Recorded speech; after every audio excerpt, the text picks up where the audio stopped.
Assalamualaikum warahmatullahi wabarakatuh. Nama saya Nur Atira binti Ramlan yang memegang nombor matriks BQ211600058. Tajuk kajian saya adalah tahap penguasaan ilmu qiraat Imam Abu Amru dalam kalangan pelajar Institut Tahfiz Al-Quran Negeri Sabah. Okey, kita masuk kepada pengenalan. Qiraat dari segi bahasa ialah kata jamak bagi perkataan qiraah yang bermaksud bacaan. Manakala daripada sudut istilah pula, ilmu qiraat adalah suatu ilmu yang membincangkan tentang cara untuk menuturkan kalimah-kalimah Al-Quran dengan kepelbagaian, serta ianya akan disandarkan kepada penakalnya, iaitu imam-imam qiraat.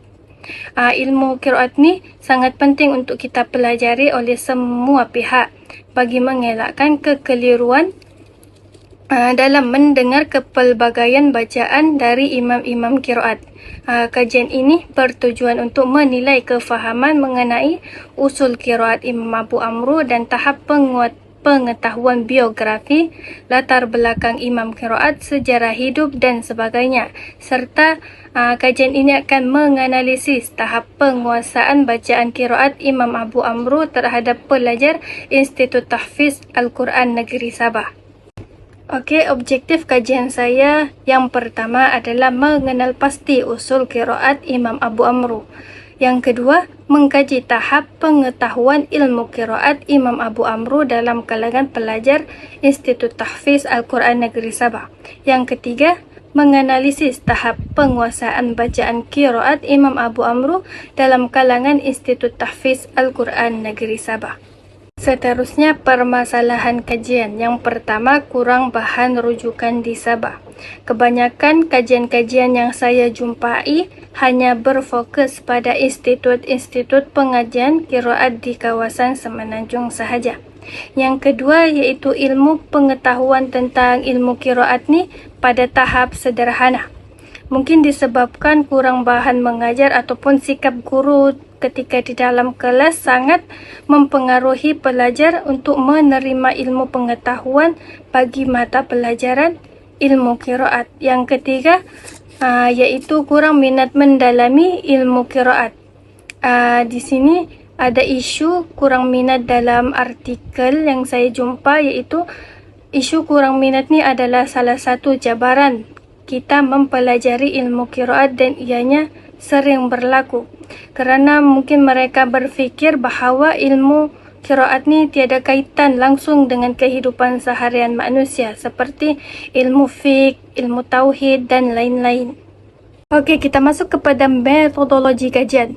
Saya mengambil kaedah kuantitatif yang merangkumi 56 orang responden dan lokasi saya di Institut Tahfiz Al-Quran Negeri Sabah.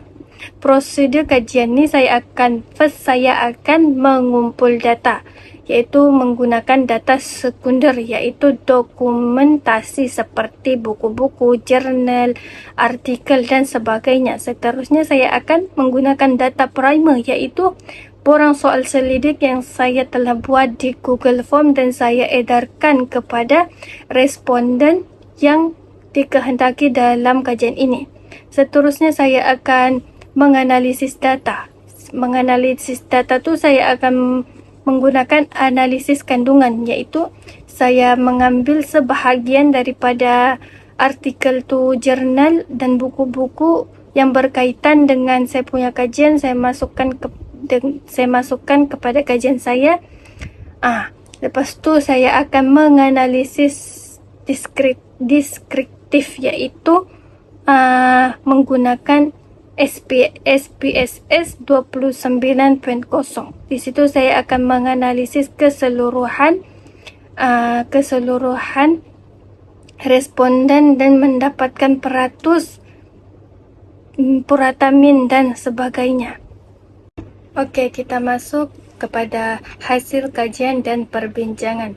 Kajian ini mengandungi 4 bahagian, iaitu bahagian A, latar belakang responden, bahagian B, usul qiraat Imam Abu Amru, bahagian C pula tahap pengetahuan ilmu qiraat Imam Abu Amru, bahagian D, tahap penguasaan bacaan qiraat Imam Abu Amru.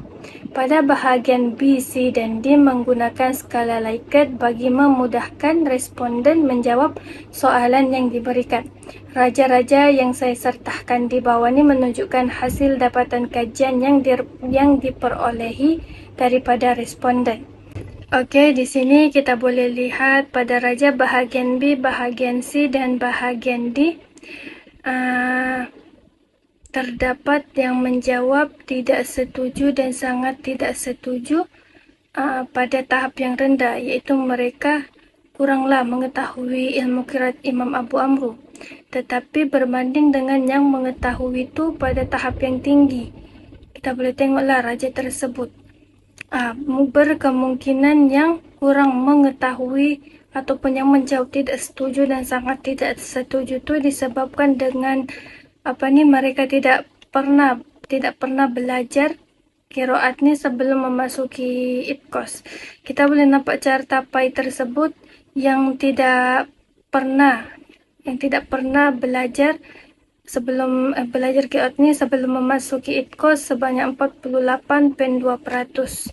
Maksudnya situ macam sebahagian jugalah yang tidak pernah belajar qiraat sebelum memasuki IPKOS. Okey, lepas tu di sini raja di sini kita boleh nampak juga dorang mengetahui usul qiraat, pengetahuan ilmu qiraat dan penguasaan bacaan qiraat. Maksudnya dorang mengetahui lah apa yang dorang belajar di Institut Tahfiz Al-Quran Negeri Sabah, dan dorang boleh mempertingkatkan lagi pembelajaran dorang tentang ilmu qiraat Imam Abu Amru ataupun ilmu qiraat imam-imam yang lain, supaya mereka boleh memberi ilmu kepada orang lain yang tidak mengetahui tentang ilmu qiraat tersebut. Okey, yang terakhir iaitu kesimpulan daripada kajian ini, iaitu kajian ini mendapati bahawa bagi puratamin pada bahagian B iaitu tentang usul qiraat Imam Abu Amru adalah 3.775 pada tahap sederhana tinggi, manakala pada bahagian C pula iaitu tahap pengetahuan ilmu qiraat Imam Abu Amru juga pada tahap sederhana tinggi iaitu pada puratamin 3.68. Pada bahagian D tentang tahap penguasaan bacaan qiraat Imam Abu Amru ni juga sama pada tahap sederhana tinggi, iaitu pada 3.92. Pada kajian ini kita boleh ketahui bahawa responden tu lebih menguasai bacaan qiraat Imam Abu Amru berbanding usul qiraat dan pengetahuan ilmu qiraat Imam Abu Amru. Kesemua bahagian-bahagian ini pada tahap yang sederhana tinggi dan boleh dipertingkatkan lagi dalam pembelajaran mereka tentang ilmu qiraat. Okey, ini sahaja daripada saya. Sekian, terima kasih.